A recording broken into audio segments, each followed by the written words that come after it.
you very much for joining us here this morning. Our top focus, Prime Minister Narendra Modi has arrived in Italy to partake in the 50th G7 Leaders Summit. In fact, this will be Prime Minister Modi's first international trip after winning a historic third term. The Prime Minister took to social media platform X after landing in Italy and said, looking forward to engaging in productive discussions with world leaders. Together, we aim to address global challenges and foster international cooperation for a brighter future.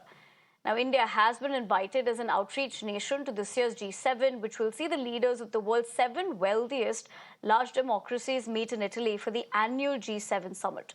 There will be a concocted focus on strengthening ties with developing nations and emerging economies, with a particular emphasis on Africa and the Indo-Pacific region. Topics such as migration, climate energy, dynamics, food security, and the implications of artificial intelligence will also take center stage. But of notable significance is the potential meeting between the Prime Minister and Canadian PM Justin Trudeau, marking a pivotal moment since Indo-Canadian relations faced strains. In fact, on the sidelines of the G7 summit in Italy, the Prime Minister is also expected to hold bilateral meetings and discussions with the leaders of the G7. Rishabh, my colleague, joins me for more on this. Rishabh, very good morning. Clearly, we have given a quick takeaway, but what more can we expect as far as Prime Minister Modi attending the G7 summit is concerned?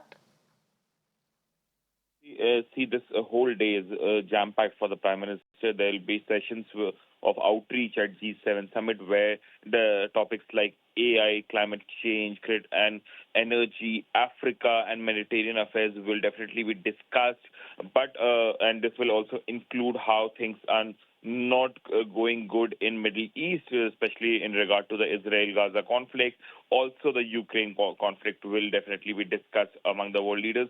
But bilaterals are very, very important. India, UK, India, US, India, France, India, Germany, India, Italy. All these are very important. Remember, Justin Trudeau will also be there, but that bilateral is not happening. There is no approach from India toward Canada for any bilaterals, but the rest of the bilaterals will be very easy, given that all these countries are also going to polls very shortly.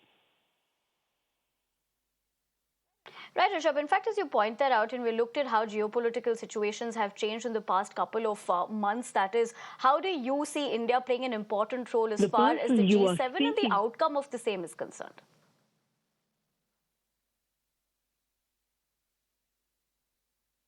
All right, we'll try connecting with my colleague Rishabh to better understand what that outcome could be. But very importantly here, this is not coming just at a time where Prime Minister Modi is in Italy. It also comes in the backdrop of the fact that he is attending the G7 after getting that third historic mandate. But for the moment, we'd have to leave it at that. We're shifting